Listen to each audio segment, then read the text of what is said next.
Damos gracias al Señor por el hermoso talento que el Señor le dio a uno de los hermanos de la congregación que hizo este púlpito acá adelante.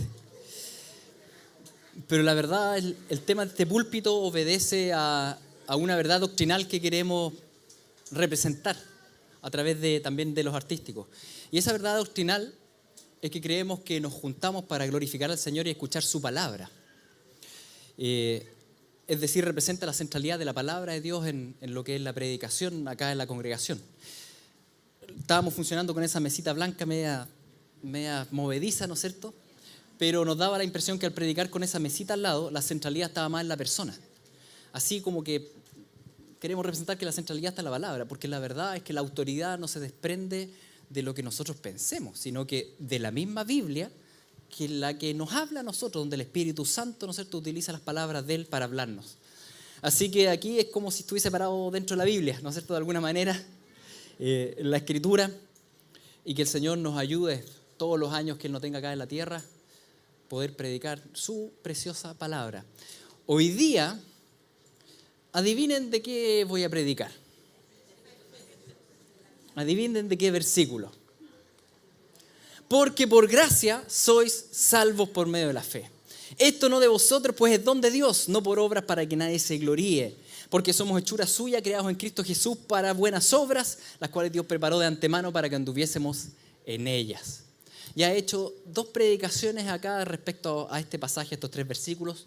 Primero nos dedicamos al versículo 8, 9, después al versículo 10 y ahora vamos a predicar nuevamente de este versículo. Porque la palabra del Señor es como un tesoro del cual uno extrae y hay mucho siempre que aprender. Hoy día nuevamente vamos a ver por tercer domingo consecutivo este pasaje y nos vamos a centrar en 2 frases bien específicas que las estuvimos viendo a la rápida hace 2 domingos atrás y hoy día nos vamos a detener un poco más. Y que son estas 2 frases, cuando dice que pues esto es donde Dios no por obras, esta salvación no es por obras para que nadie se gloríe, porque somos hechura suya creados en Cristo Jesús para buenas obras. La salvación no es por obras, pero la salvación te conduce a buenas obras.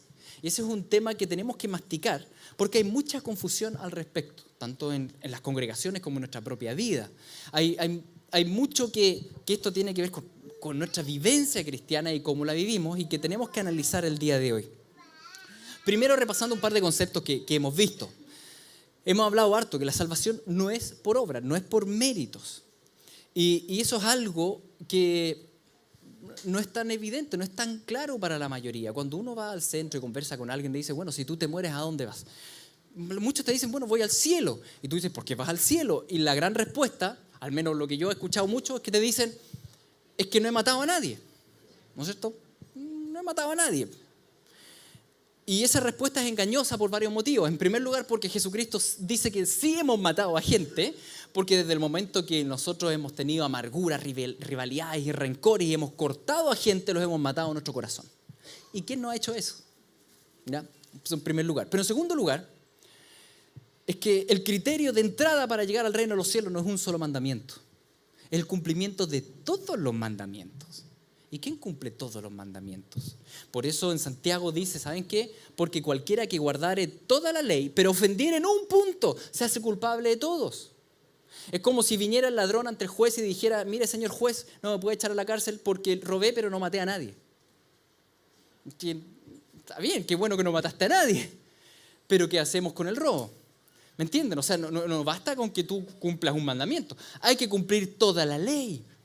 Y la ley de Moisés, tenemos la ley troncal de los 10 mandamientos, que ya fallamos, y después tenemos 600 mandamientos más, que para qué hablar que hemos fallado.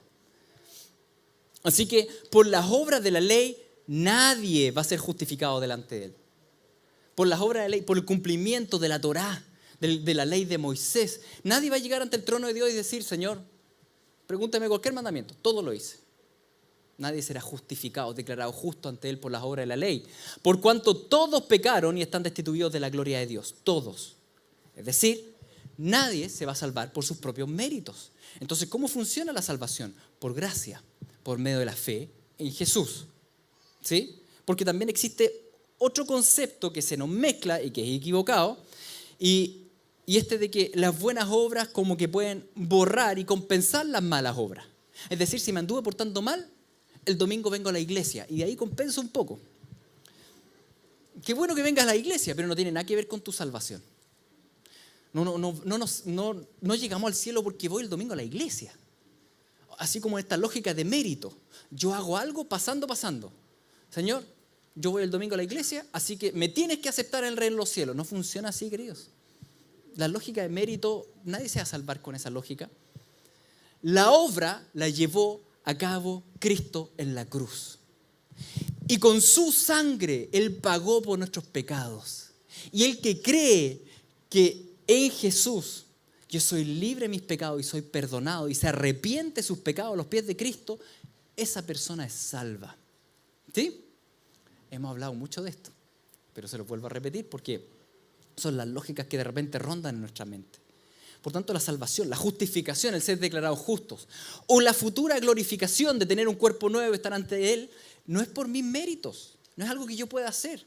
Más aún, si yo hago cosas para eso, estoy diciendo que no bastó el sacrificio de Cristo.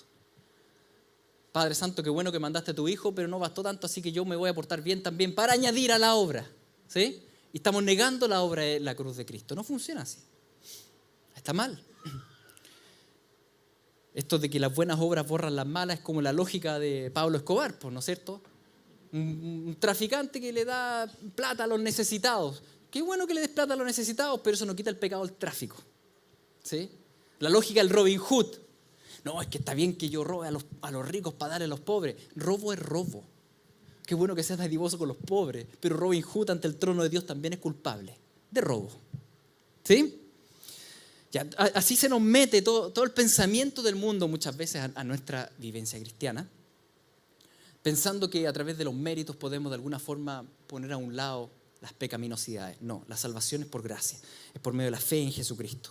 Ahora, después de eso nuestra carne nos ataca por el otro lado y nos dice, bueno, si la verdad, si toda la justificación es por la obra de Cristo, ¿para qué me esfuerzo? Mejor no hago nada. Y no significa eso.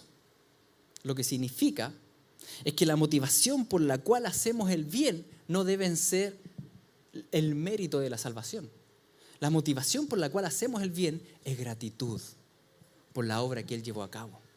Es el amor al Señor. No hacemos el bien para salvarnos, hacemos el bien porque el Señor nos salvó. Es distinta la lógica. Dicho de otra manera, un salvo, alguien que tiene fe verdadera en Cristo, ¿qué va a pasar con su vida? Va a empezar a dar fruto. Por eso Santiago habla esto, ¿no es cierto?, que ustedes conocen cuando dice, hermanos míos, ¿de qué aprovechará si alguno dice que tiene fe y no tiene obras? ¿Podrá la fe salvarle? Si un hermano o una hermana están desnudos y tienen necesidad del mantenimiento de cada día, y alguno de ustedes les dice, id en paz, calentados, saciados, pero no les dan las cosas que son necesarias para el cuerpo, ¿de qué aprovecha? Así también la fe, si no tiene obras, es muerta en sí mismo. La fe sin obras no es fe verdadera. Una fe verdadera, que está donde el Señor nos quitó el velo y donde vemos lo que Él ha hecho por nosotros, esa fe verdadera te va a llevar a hacer lo mismo por los demás, a amar a los demás, a entregarse por los demás. Si alguien tiene el Espíritu Santo, su vida va a cambiar. No solo va a cambiar su discurso, un discurso canuto, ¿sí? No, va a cambiar su forma de vivir, su forma de amar, porque como Él nos amó primero, nosotros le amamos a Él y amamos al prójimo. Cuando el Señor quita la luz, o sea, quita el velo y nos permite ver la luz, nosotros empezamos a alumbrar. Por eso Jesucristo dijo así en Mateo 5, dijo, ustedes son la luz del mundo. Ya lo son, ¿no es cierto? Una ciudad asentada sobre un monte no se puede esconder. Es como imposible. ¿Cómo vamos a tapar una luz? La luz alumbra, naturalmente. La luz no tiene que esforzarse por alumbrar. La luz, por ser luz, alumbra. ¿Sí? Es una obra natural que fluye del hombre regenerado. Ni se enciende una luz y se pone debajo de un almud, sino sobre el candelero y alumbra a todos los que están en casa. Así alumbre vuestra luz delante de los hombres para que vean vuestras buenas obras y glorifiquen a vuestro Padre que está en los cielos. ¿Qué significa alumbrar de acuerdo a esta palabra de Cristo? Llevar a cabo buenas obras. ¿Sí? Uno alumbra cuando ama, cuando sirve, cuando está al servicio de los demás. El que tiene la luz de Dios al Espíritu Santo vivirá una vida que glorifica a Dios amando al prójimo. Bien, yo creo que todo lo que he dicho hasta acá más o menos lo sabemos, pero llevarlo a la práctica es otra cosa. Porque todos nosotros tenemos una carne caída que tiende, por un lado, al fariseísmo, a la lógica de autosalvarme, a la lógica de compensar con buenas acciones las malas acciones, a la lógica de pago para que Dios me acepte, una lógica farisaica. Todos tendemos a esa lógica. Es decir, cuando pecamos, lo primero es pensar, oh, ya, ahora voy a hacer algo bueno. Es una lógica carnal. Pensar que nos podemos salvar a nosotros mismos y hacer vana la cruz de Cristo. Pero al mismo tiempo, nuestra carne tiende al libertinaje, al liberalismo, a la lógica antinomiana. El antinomianismo tiene que ver con antiley. Esta lógica de decir, bueno, como la salvación es por gracia, no tengo que obedecer la palabra. No me tengo que arrepentir de mis pecados. Total, el Señor me salva porque me salva por gracia. Y esa lógica tampoco es el evangelio. También es un falso evangelio. Así como el legalismo es un falso evangelio, el libertinaje también es un falso evangelio. Y no tiene que ver con el evangelio verdadero. Tiene que ver con una vida en santidad por agradecimiento. Así que, para digerir esto un poco más, les voy a mostrar, como les muestro todos los años, una tablita, ¿no es cierto?, que nos muestra un poco comparativamente el evangelio del falso evangelio, del evangelio legalista, del evangelio libertino. Y en esta tabla comparativa, que si ustedes llevan más de un año en la iglesia, la han visto varias veces, y si llevan menos de un año, no la han visto, la podemos digerir entre todos. Porque aunque muchos ya la hayan visto, la hayamos digerido, tenemos que entender que continuamente debemos examinar cómo está nuestro corazón y cómo están nuestras motivaciones. Porque esto es un aspecto crucial del caminar cristiano. Entonces, ustedes tienen, por un lado, una columna que ven acá adelante, en letra bien chiquitita, pero se las voy a ir leyendo, una columna que habla del camino del espíritu y la otra columna que habla del camino de la carne. El camino de la carne se manifiesta en dos vías en un falso evangelio. Se manifiesta a través de la vía del legalismo, el fariseísmo, la religiosidad, y se manifiesta también por la vía del libertinaje. En cambio, el camino del Espíritu es el camino del Evangelio. La lógica del legalista es esta. El legalista dice, bueno, obedezco para ser aceptado por Dios. Como si la aceptación a mi persona dependiera de mí. Cuando él dice, yo te acepté desde antes de la fundación del mundo. ¿Sí? La lógica farisaica o legalista es yo empiezo a hacer cosas para que Dios me ame más, pensando que puedo hacer méritos, sin entender que estamos en el fondo del mar lleno de pecado. O sea, una que otra obra buena no te saca del fondo del mar. Estamos en el fondo del mar. ¿Quién nos saca del fondo del mar? La mano de Cristo. ¿Sí? El evangelio, la lógica es otra. Es ya soy aceptado por Dios y por eso obedezco. Porque el Señor me sacó del fondo del mar y ya estoy respirando aire puro, por eso en gratitud lo hago. Sí, es otra lógica. No es lo mismo. El libertinaje, ¿cuál va a ser la lógica? Va a ser esta. Bueno, como ya soy aceptado por Dios, no obedezco. Y esa lógica tampoco es del evangelio. También es un falso evangelio. Porque de hecho lo que más leemos en la Escritura, que alguien que es salvado por el Señor va a llevar una vida transformada en un proceso de santificación, de ir dejando atrás el pecado, ir creciendo en él. ¿Sí? ¿Cuál es el error doctrinal que tiene de base un falso evangelio legalista o un falso evangelio libertino? El falso evangelio legalista tiene el siguiente error doctrinal, que es pensar que la justificación y que la glorificación futura, que todo eso depende de mis obras. Soy justificado ante el trono de Dios de acuerdo a cómo me porté, de cuánto fui a la iglesia, de cuánto mérito hice. Ese es un error doctrinal, porque la justificación es por medio de la fe en Jesucristo. ¿Sí? La glorificación futura, nuestra resurrección, es por la resurrección de Cristo. No es por mis méritos. Dice que es por la resurrección de Cristo que nosotros seremos resucitados y glorificados y nos encontraremos con Él. El Evangelio nos enseña que la justificación, la glorificación es un regalo gratuito por medio de la fe, ¿no? Y por medio de la imputación, ¿no es cierto?, de la justicia de Cristo a mí. Ahora, el error doctrinal de un libertino es el siguiente: pensar que, bueno, como estoy seguro en la justificación y estoy seguro en la glorificación que Cristo lleva a cabo en mí, por eso no es necesario santificarme. No es necesaria la santificación, el apartarme del pecado total. Y esa lógica también está errada. También es un error doctrinal de fondo. Porque la Escritura nos dice que la santificación es un proceso personal y consciente de los ya justificados por el poder del Espíritu, donde la palabra nos dice: esfuérzate en la gracia. Donde la palabra nos dice que a la fe añadas virtud y empieza con un gran listado de cosas. ¿Sí? No porque a través de eso yo me salvaré, sino que porque fui salvado por Cristo. Ahora quiero vivir como Cristo. Si ustedes se dan cuenta, la lógica tanto del legalista como del libertino tienen un foco central, que es el ego. Por eso externamente pueden verse muy distintos. Podemos tener en la lógica legalista un fariseo que viene a la unión cristiana y se porta súper bien e intenta servir en todas las cosas, pero al estar su foco en el mérito propio, está viviendo legalistamente. Y pueden tener a alguien que pareciera ser un gran descarriado, que no viene nunca a la iglesia, que está afuera, pero que está seguro. Finalmente, ¿en qué está enfocando? También en sí mismo, en la carne, en lo que desea. Es decir, son bien similares. Es decir, la diferencia entre un legalista en una congregación a un libertino tal vez fuera de la congregación, pasar de un bando a otro es bien fácil, porque es el mismo falso evangelio del ego, del yo como centro. El evangelio que nos presenta la Escritura está centrado en Cristo, no en mí. Vivo para Él, no para mí. Entonces la motivación es muy distinta. Es amarlo a Él, es conocerlo a Él, es vivir en pos de Él. Él es mi deleite, es buscar la gloria del Señor.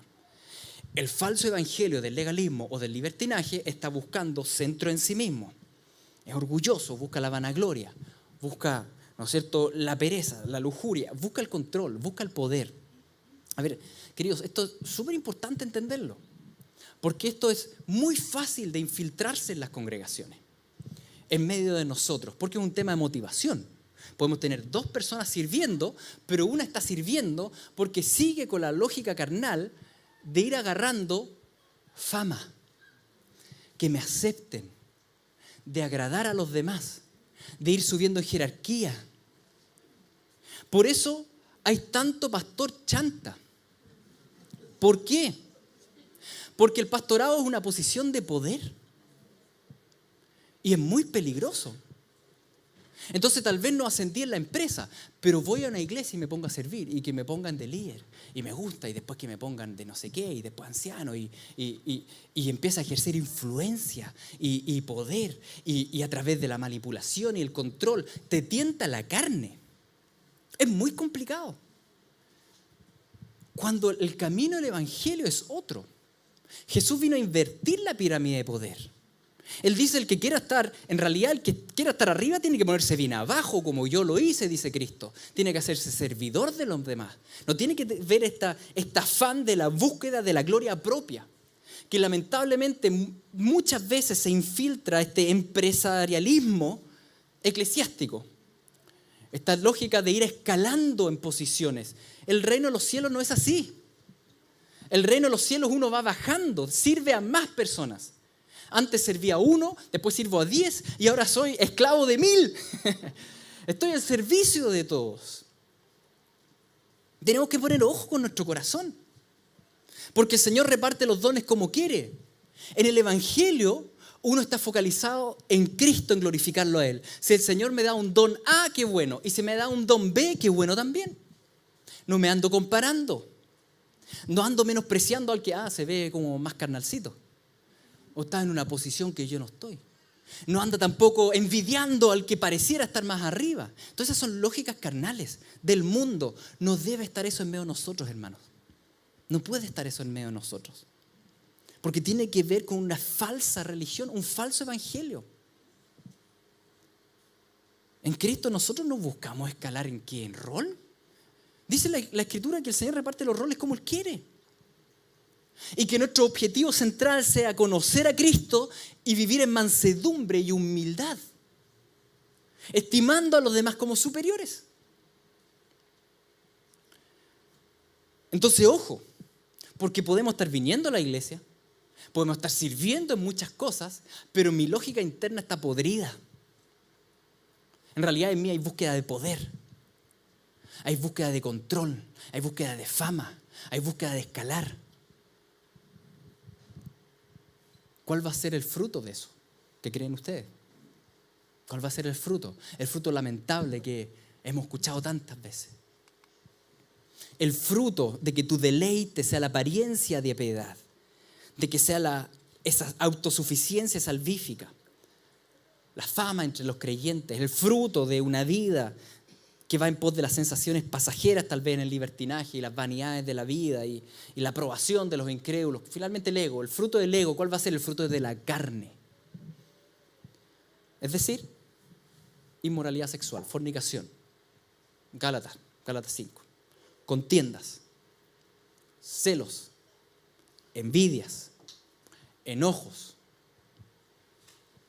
¿Por qué creen que uno de los criterios centrales en la Escritura para posicionar a gente en medio de la congregación, dentro de un pastorado, uno de los criterios es que sea irreprochable? ¿Por qué creen que es importante eso? Porque la vida en santidad, el poder vivir una vida en santidad, manifiesta lógicas de fondo que está viviendo en el Evangelio y por tanto tiene el fruto del Espíritu. El fruto del Espíritu es amor, es paz, es benignidad, es mansedumbre, es templanza, es carácter. El carácter, si no manifiesta un carácter de Cristo, da lo mismo que sea súper entretenido. Lo importante es el carácter de Cristo, porque puede estar viviendo el falso evangelio del legalismo. O por ejemplo, tal vez han escuchado de personas que vivieron 50 años en la iglesia y después se supo que era un violador, que abusaba en la familia. Y uno dice, ¿pero cómo si iba a la iglesia? Sí, pero vivía un falso evangelio. Vivía la lógica del legalismo y del egocentrismo y vivir en pos de mí. Obvio que va a tener un mal fruto. Dentro o fuera de la iglesia, es un tema de motivaciones. ¿Cómo puede ser que tal líder parecía tan bueno y cómo hacía esto y lo otro y se robó la plata? Era un estafador. Y uno dice, ¿pero cómo? No es tan difícil pasar del legalismo al libertinaje, porque la lógica es la misma, vivo en pos de mí. Y yo soy el héroe y yo soy el centro. Vive un falso evangelio. ¿Me comprende la importancia de este tema? ¿Y por qué nos tenemos que detener en lo que el Efesios dice tan sencillamente como, mira, la salvación no es por obras, pero sí es para buenas obras? Porque te resume un poco esta gran confusión que suele haber en medio de nosotros mismos. Bueno, ¿tengo que hacer cosas o no tengo que hacer cosas? Sí, pero hay una lógica de fondo que es crucial y que es la lógica del Evangelio. Es la lógica de la salvación por gracia. Y donde el centro es Cristo, no soy yo. El centro es Cristo. Dentro de los frutos de la carne, dice en Gálatas 5, no solo son las iras y las contiendas y las peleas, el amor al dinero y la inmoralidad sexual, también son las herejías. Fíjense que menciona dentro del listado herejías. ¿Por qué? Porque cuando uno está en pecado, cuando uno está en pos de Cristo y viviendo en pos de Él, pierde claridad de mente. Por eso es tan importante, si usted busca a algún pastor o alguna congregación, que se fije si lleva una vida piadosa. Eso es súper importante. Porque si lleva una vida en adulterio, ¿cómo va a tener claridad doctrinal? No va a tener. Es muy importante la vida piadosa. Y por eso es importante que usted examine la vida de nosotros, sus pastores, el equipo pastoral de nosotros. Y que nos vayan examinando. Y que si ven que en algo estamos mal, que nos confronten. Porque de esa manera ustedes protegen a toda la congregación. Porque imagínense que me pillan haciendo tonteras por ahí. No voy a decir nada, pobre Claudito. No, pues al revés. Me tienen que confrontar. Hay una responsabilidad de amor en medio de los hermanos. Y si alguien está en pecado, pierde claridad. Pierde la claridad. Y de esa manera nos cuidamos todos. Y de esa manera también yo los voy a confrontar. Si los veo en algo. Este es bravo. No. Esto tiene que ver con amor. Con amor. Porque el Evangelio es justificación por gracia, caminando en santificación para la gloria de Dios. Entonces, esta es una gran confusión en medio de las iglesias, donde se vive un falso evangelio carnal, ya sea legalista o libertino, y donde se pierden las riquezas de vivir una vida de deleite en conocer al Señor, en pasar tiempo con el Señor, en amarlo a Él, en dar fruto del Espíritu con sencillez. Hay tanto gozo en el verdadero evangelio, hay tanto gozo. ¿Tienes ese gozo? Tenemos que examinarnos. Porque la salvación es por gracia, no es por obras. Y al mismo tiempo, eso nos conduce a entender que somos hechura suya, creada en Cristo Jesús, para buenas obras. Debemos reconocer que dentro de nosotros mismos hay siempre un legalista al acecho. Un legalista que quiere ganar mérito, quiere que los demás lo acepten y que los demás lo amen y que menosprecia al otro. Tenemos que pedirle perdón al Señor. Y debemos reconocer que en nuestra propia carne siempre hay un libertino al acecho. Que la verdad es que tranza con el pecado. Y que mira en menos el pecado y que dice, esta cuestión no es tan seria, si total estoy en el Señor. El pecado es serio, siempre. Es tan serio que nuestro amado Jesús murió por eso. Es muy serio el pecado. ¿Me entienden cómo en nuestra carne siempre hay un legalista y un libertino? Entonces, ¿cómo luchar contra eso? ¿Cómo decirle que no a la carne? Está la carne, está el continuo Claudio fariseo, Claudio libertino. ¿Qué me dice el texto? Dice, mira, somos hechura suya creados en Cristo Jesús para buenas obras, las cuales Dios preparó de antemano para que anduviésemos en ellas. Andar en las buenas obras.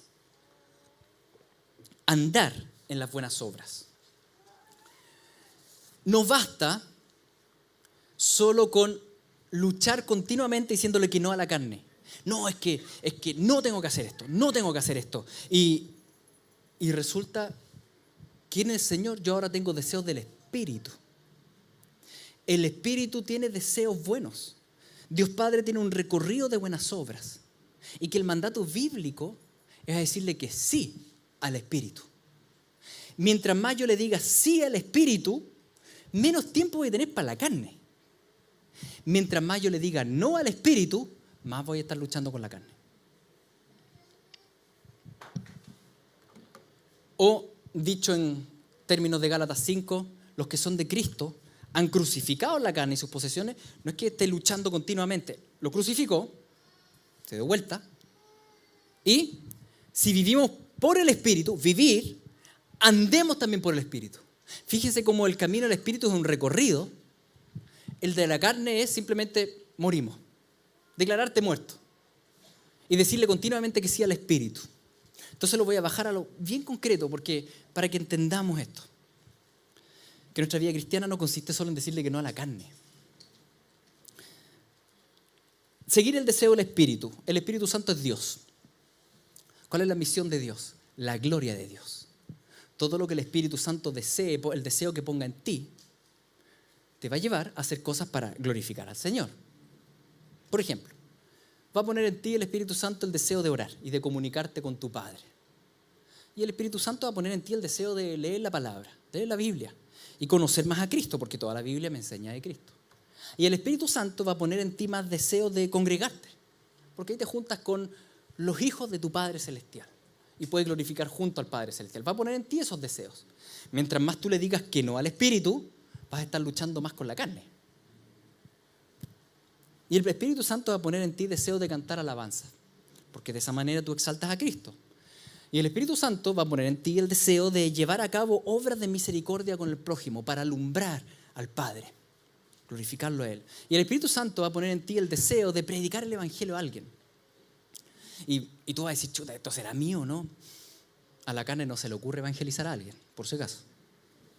Pero bueno, y uno dice, no, es que mejor no. Mientras más tú le digas que no al Espíritu, tú vas a estar llenando el espacio vacío ¿con qué? Con luchar contra tu carne. El Espíritu Santo va a poner en ti el deseo de acoger a huérfanos y desvalidos. Y de esa manera replicar en tu vida lo que el Padre de huérfanos hizo por ti. El Espíritu Santo va a poner en ti el deseo de visitar a los enfermos y a los ancianos. Y de esa manera ser los manos y los pies de Cristo. El Espíritu Santo va a poner en ti el deseo de ayudar y consolar a los extranjeros y a los pobres y a los que están menoscabados, porque de esa manera tú indicas al Padre de toda consolación. ¿Y por qué no vas a visitar tal persona? No, Señor, ¿cómo voy a llegar y ir? ¿Y qué voy a decir? No, mejor no voy. Así que te quedas ahí en la casa. ¿Qué vayas a hacer esas 3 horas? Luchar contra la carne. Cuando si hubieses ido a visitar, no hubieses estado luchando contra la carne. Nuestro gran problema no es solo el tema de la carne, es que no le decimos que sí al Espíritu. El Espíritu Santo va a poner en ti el deseo de servir a tus hermanos en la congregación, en cualquier servicio, ya sea en el data, en las cámaras, en música, en servidores, en canastas, porque de esa manera sirves a Cristo mismo, porque sirves al cuerpo de Cristo. El Espíritu Santo va a poner en ti las ganas de orar por los misioneros y por las misiones transculturales y dar por los pueblos no alcanzados e incluso ir, de repente, tal vez ir y predicar y dedicar tus vacaciones, una semana y voy a ir ahí a predicar y llevar alabanza a Dios donde no la hay.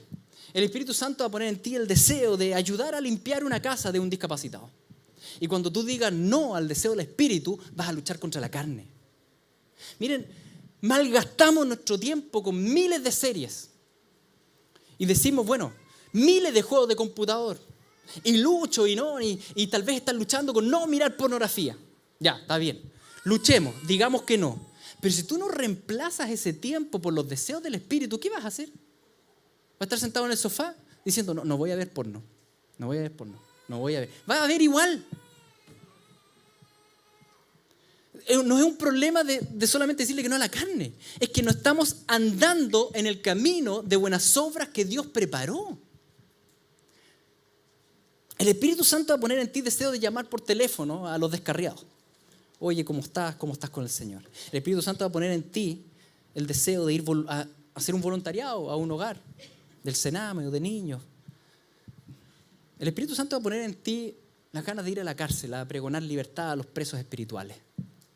El Espíritu Santo va a poner en ti el deseo de consolar a los que están de duelo, de sostener a los débiles, de equipar a los niños espirituales con palabra y discipular y de orar por los enfermos. Va a poner en ti deseo. Si le decimos que sí al Espíritu en todo, ¿creen que vamos a tener tiempo para ver series? Ni siquiera una lucha, porque no tengo agenda para eso. ¿Cómo hacer una lucha? No tengo agenda.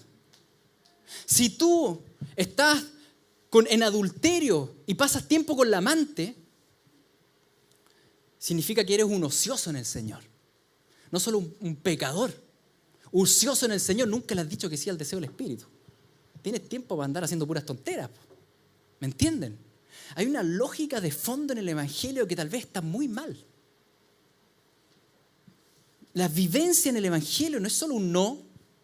Al revés, es un continuo sí al Espíritu. Yo vivo para la gloria de Cristo. Yo hago y hago y hago para la obra de Cristo. Y tal vez en ese punto tú dices, no, eso es activismo. Activismo, el pastor está predicando activismo. No estoy predicando activismo.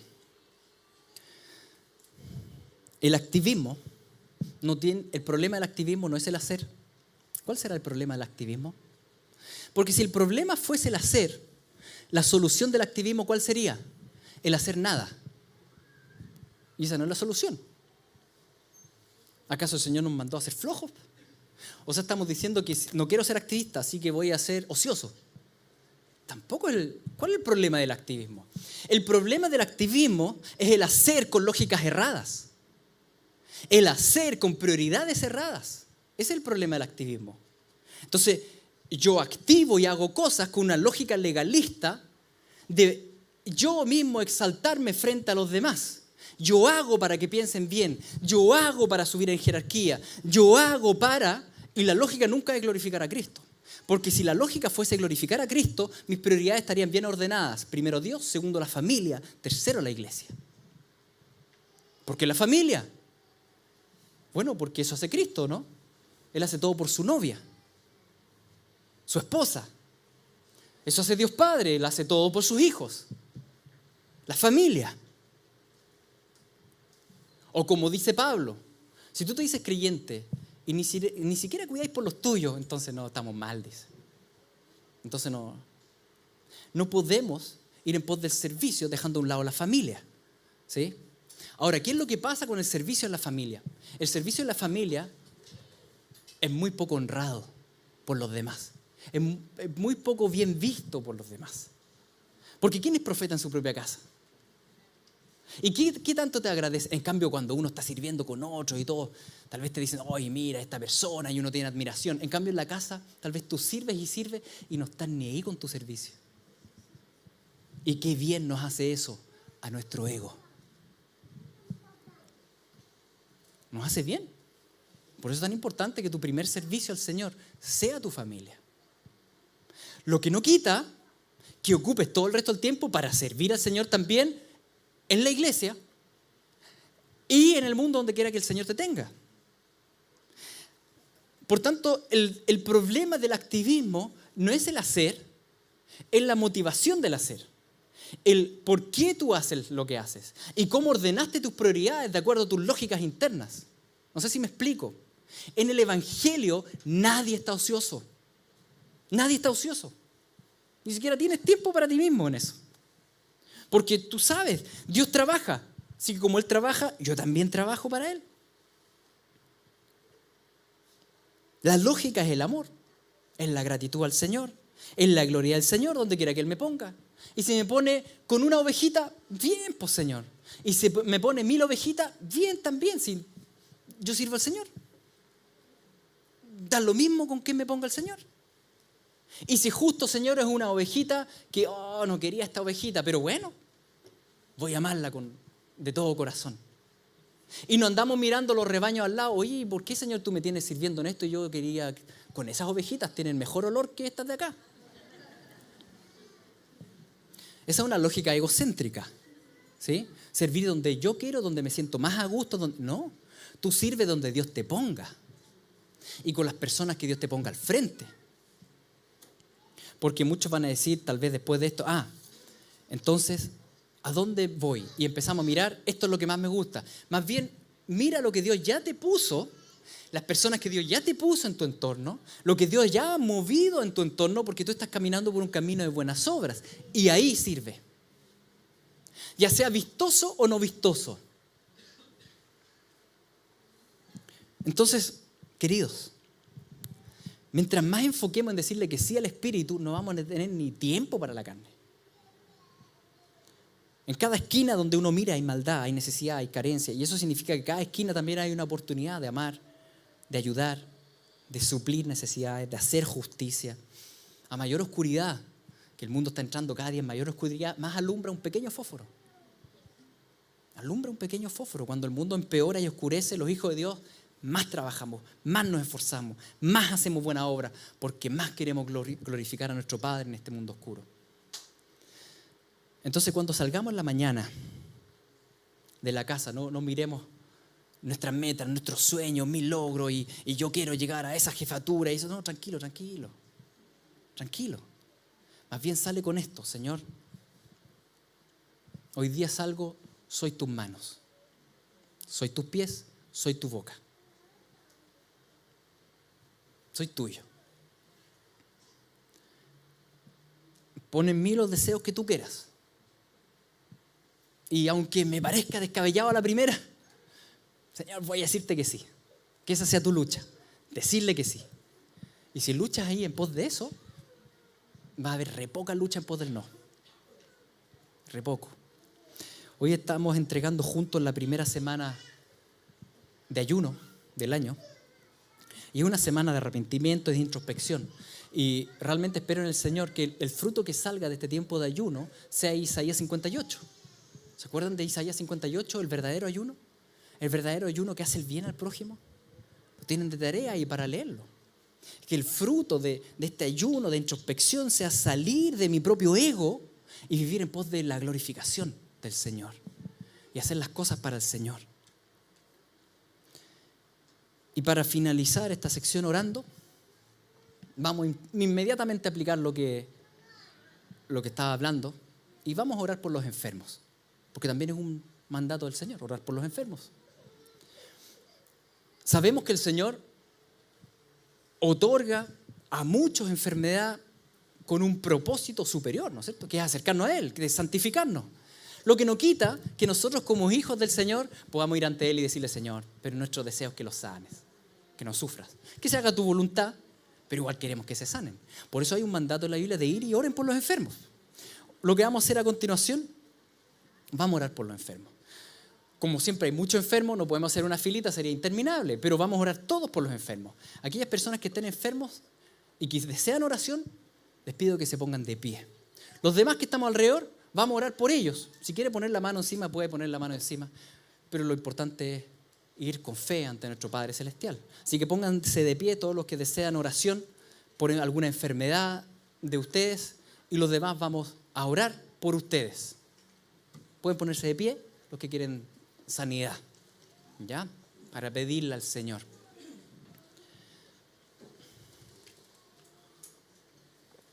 Y los demás,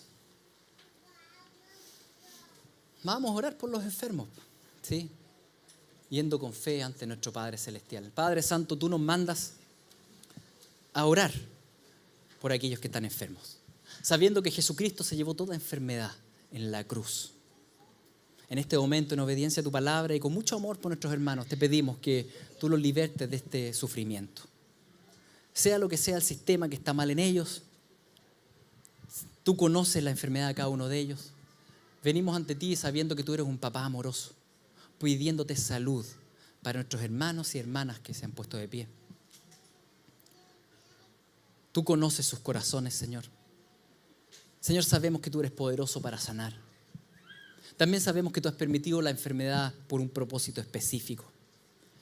Pero nuestra voluntad, Señor, es que si es posible, tú los sanes, Señor, de toda esta enfermedad. Y sabemos que es posible para ti. Te damos gracias porque tú eres bueno. En el nombre de Jesús, amén.